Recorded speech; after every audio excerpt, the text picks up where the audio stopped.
joins me now. She is Praise Ihansekhien. She's the head investment research at Meristem Securities Limited. Hello, Praise, and welcome to the program. Hi, Nancy. Thank you for having me. Hi, how are you doing? Now, let's get started. And let me start with the news of Femi Otedola, now the board chairman of FBN Holdings. How is the market taking this? The hula baloo, has it ended?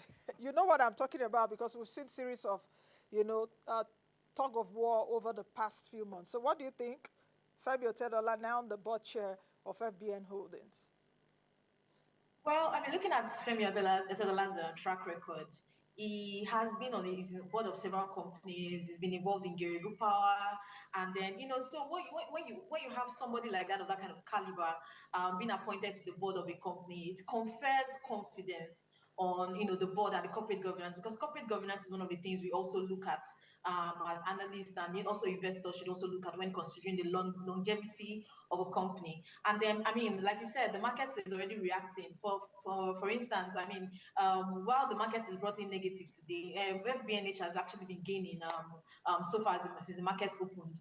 And so, looking at bank performances, and a lot is happening with banks these days. And then, of course, we know a lot has happened with FBNH. FBNH has, there's always something about the board of directors, and then we typically know that there's a lot of news about FBNH. So this is also, confers in confidence on investors' ability to to buy into the stock, because it's very important to have a board of directors and a board of directors and a board chairman that speaks to what the future of the company would be like. I like what you said. That is inspiring confidence, because the character of Femi Otedola, as it were, he's also one of Nigeria's billionaires. And from the track record, you see that perhaps he also abhors corruption, as it were, because he whistle blew on one of the honorables, and the Supreme Court, told the honorable that he has to go to jail. I guess that the honorable is in jail. Now, you remember what I'm talking about, the saga for 2012 about oil subsidy and coal. Now, let's move ahead. Praise, what is actually moving the market? In the last 1 month, we ended January yesterday, 35.3% for Nigerian equities. These guys are on steroids. I don't know what exactly is wrong with the Nigerian market. The economy seems to be in disarray. Foreign exchange is, going topsy-turvy.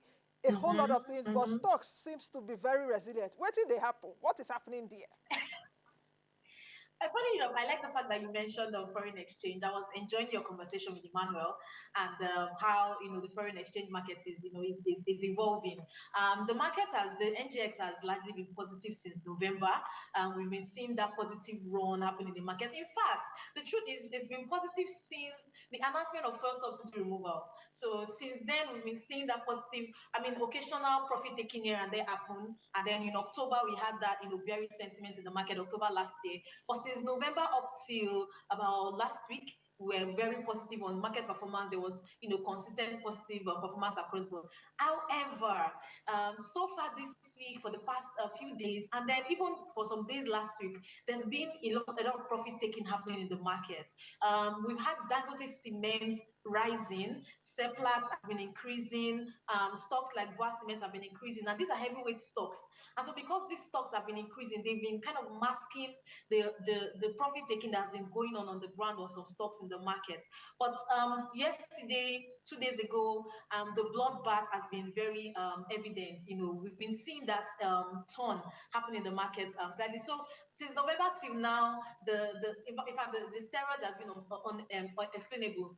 Conversing with a lot of analysts, even beyond different companies, a lot of analysts are wondering, where is the money coming from? A very important metrics to know a market is the liquidity. Where is the money coming from? Is it coming from the pension fund managers? Is it coming from new market? And then there's this January effect of people saying, "Oh, I'm getting into the new year, I want to invest," and then you also see retail investors coming into the market in January. So a lot of that also played into what has happened in terms of liquidity. Liquidity has been high, so a lot of that also played into what has happened in the market. And of course, liquidity in expectation Naira, that apparently. a lot of stocks will do well. Yeah. Chris, can you hear me? Liquidity in Naira, because if you exchange that, if you take a look at even the dollar value of the NGX, it's still lower because of the foreign exchange differential. So in Naira, we should just be dancing up and down that the market is on the upside. But in real terms, you understand what I mean. Now, Yes, I do. what are the things driving this bullishness that we're seeing in the market? What are the things that really, these growth drivers since January? Yeah. I mean, like I said, a couple of corporate actions, expected corporate actions. The corporate action on Dangote and Nascon was announced last year, and then we also saw that movement, significant movement last year from Dangote and Nascon, and then there was some kind of dull performance on Dangote and Nascon within December. But now in January, we've seen that resurgence to Dangote and Nascon prices increasing again. We saw that play out for a very long part of January. We also saw corporate actions and then buying activities on heavyweight stocks, like I mentioned, Etel, Seplat. You had buying activity on Dangote Cement, buying activity on Bois Cement. These are stocks that they have a lot of weight in the market. And of course, one thing that is also very significant to mention is the fact that investors came into 2024 with the expectation of profits, positive market performance. So right from the first day of 2024, it was like ready, set, go. Came into 2024 with the expectation of positive performance, and we've been seeing that permeate all through January. And then of course some also expectations of what companies are going to release. We started seeing some companies performance released in the market, but some expectations also would companies' performance, expectation of profit and positive companies' performance have also been things that have driven that positive sentiment in the market. And of course, like I mentioned, new liquidity coming into the market was also very significant in January. What do you think will move the domestic market this year? And let me go to your reports now, because I know that you released your report, setting the sail, gradual recovery. And Yeah.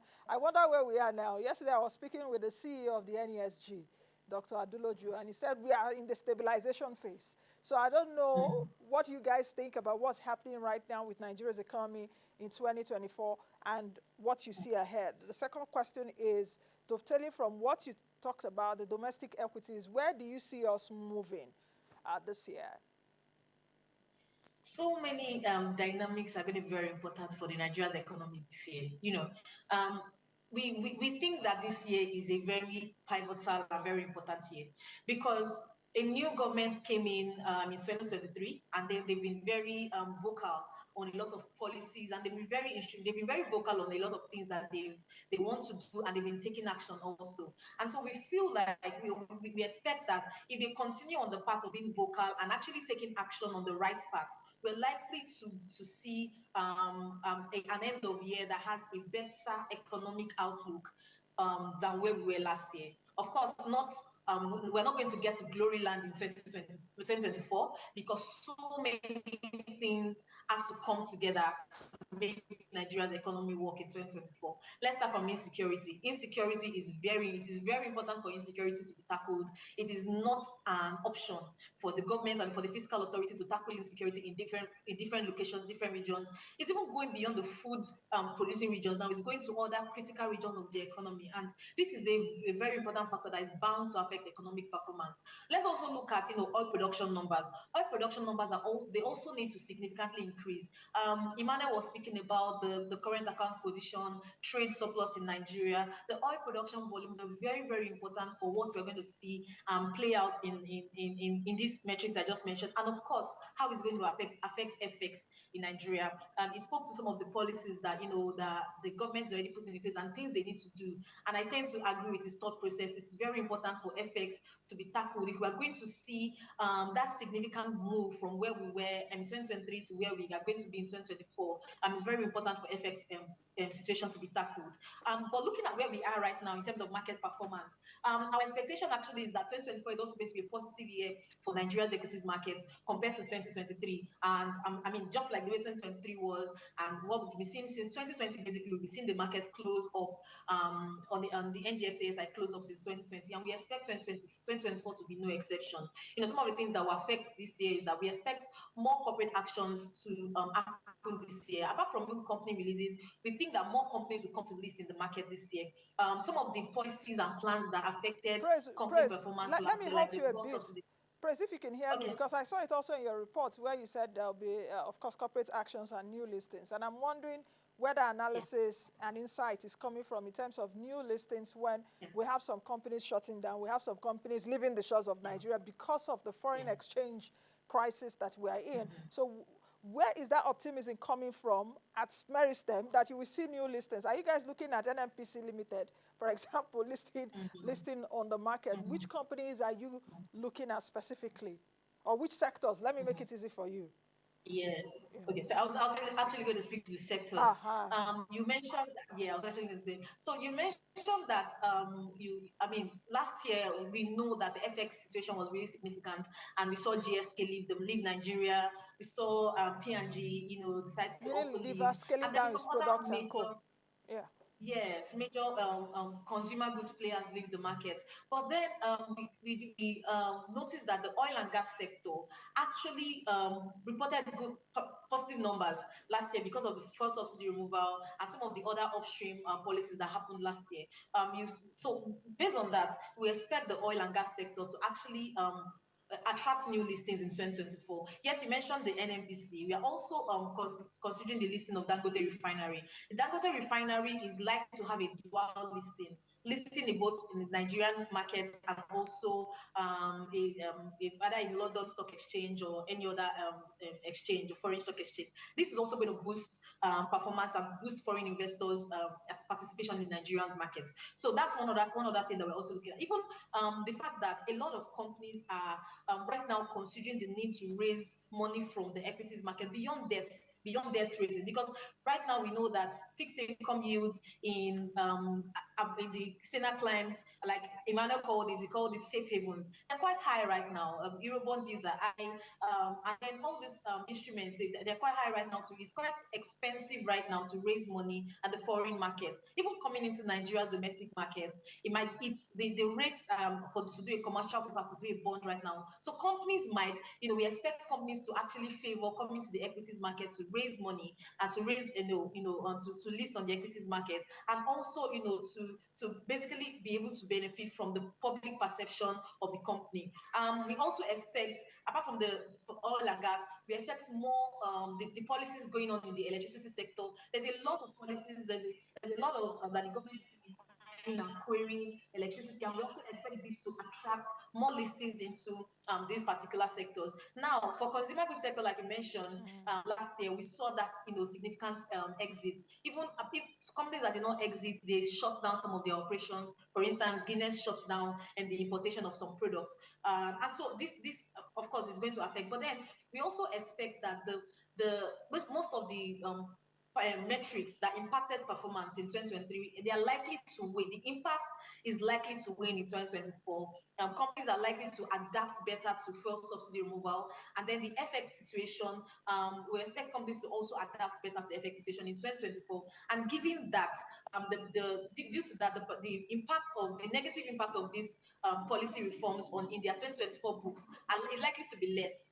And then, of course, it's still going to be there because, high cost and all that, but it's likely to be less than what we had in 2024. And this should boost the economic performance for companies, for economic performance in the company, for the economy, and also performance for the companies in 2024. And this should also attract more listings into the market. So these things put together, they're part of things that we expect to boost market performance.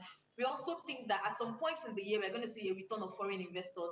Foreign investors are very important for how the market is going to run in 2024, because, we know that foreign investors have largely stayed away from Nigeria's equity market since 2020. We've not had more than 19-20% of the market being controlled by foreign investors. But in 2024, we think that with the possibility of ratings upgrade from FT resale, from MSCI indices, there's a possibility that we're going to see ratings upgrade from this Press, do you guys even international see? organization. Press, do you guys see any delistings at all this year? Do you, yes. Of course. Do you see any So, delistings so like we saw last year? I think Adova, yes. Adova, UBN. These are the ones that are coming to the top of my head right now. Do you see any delistings because of the harsh economic conditions from Nigerian companies? This year. not just even the harsh economic conditions, the possibility of delisting from banking sector, from in the banking sector is there. Now, this is because we've already mentioned that the CBN governor mentioned that there's going to be a recapitalization exercise Recapitalization. for banks. Yeah. Yes, so this recapitalization exercise for banks might cause some banks, or maybe tier two banks, basically maybe tier two banks or lower, to merge with some banks that are not listed, and this might cause them to delist from the market. So on that angle, we expect that there might be delistings in the banking sector. Of course, it's not cast in stone. The bankers also have other means of raising their capital. They can decide to explore other means. They can even decide to merge and stay listed, just like we had with Yeah. Access and Diamond. So I mean, years ago. So these are the different dynamics that we think are going to play out. The equities market, in our view, is going to be very interesting to play in 2024, because there's so many things to watch out for. The recapitalization exercise is expected to boost performance. Yes, and it's expected to, the corporate actions that would follow is expected to boost performance of these stocks on the NGX. But like I mentioned, we cannot totally rule out the possibility that a company might decide, I'm going to delist and I'm going to merge with a company, with a bank that is not listed, and then decide to go off the market. That's a very huge possibility that we a lot of us have also considered. And then of course, on the consumer goods space, if we see another external shock, because right now they are just recovering from the things that happened in 2023. If we do see another shock, maybe an unanticipated shock, just like COVID happened, Russia, Ukraine, and it was not expected to go to that magnitude. If we do see those shocks happen, those are threats that can affect consumer goods companies in 2023, because we know consumer goods companies are very exposed to importation, and they need to import to get their raw materials. These shocks are going to impact, and then this might lead to further delistings on the consumer goods company, or even living in Nigerian markets totally. So for that angle, we also expect that.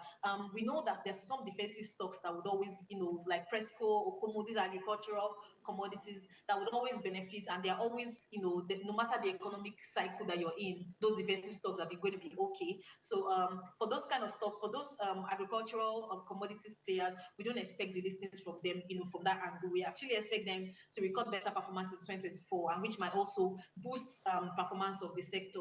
And then, just putting all these things together, we maintain that the NGX market is going to be very interesting to watch and play in 2024. Praise, let's use a few minutes left to talk macro numbers, and let me concentrate on uh, unemployment. Let me concentrate on our demography.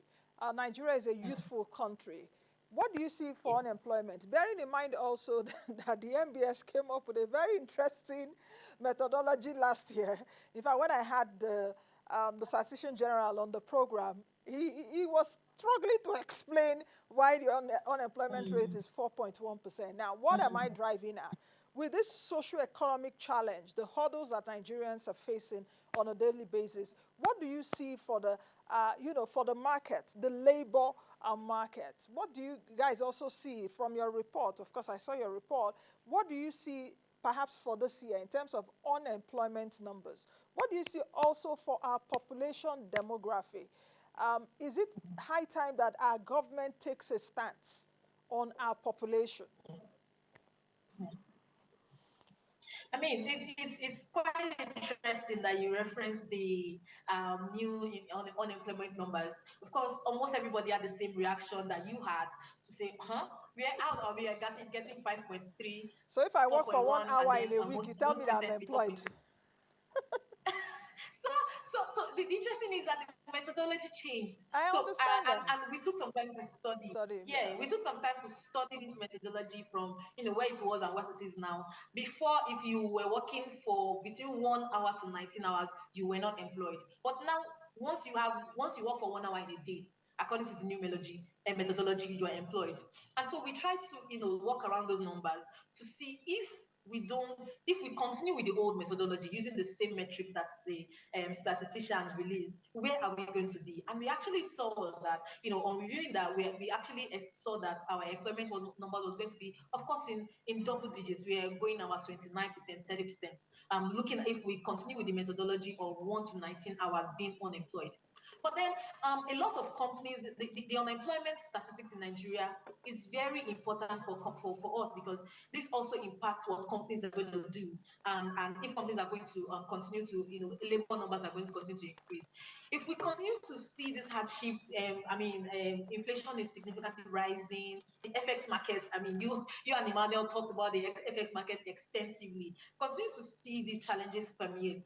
Companies are going to be left with no choice but to continue to nip and cut corners, and not cut corners might not be the word, to cut excesses where they can, to try to protect their margins and still make up for able to still stay in business. And one of the things that we think companies would most likely do, of course, would be to either cut labor hours or even outright have to lay people off. But then we also need to consider the fact that with the inflation numbers, with the way inflation went last year, we saw a lot of private companies do salary review. Right now, we're having the NLC discuss, and the committee was set up about, I think, yesterday or 2 days ago, to discuss the new minimum wage and Okay. where we're going to be, and where the minimum wage is going to be. So it's going to be very important for for unemployment numbers for 2024. And then we maintain that in terms of population, Okay. companies tend to look at Nigeria's population and say, oh, 200 million is attractive. What portion of that 200 million can you actually attract in terms of funding, and in terms of patronizing Okay. your products? Okay. So that's I think it's high time the government does a census to know where are we in terms of population in the country. Yeah. In fact, what ratio of that population has the purchasing power, the buying power? Yes, You're a population yes, of poor people, as it were. So, yeah. But thank you very much, Praise, for joining us this Thank you morning. for having Let's me. speak again.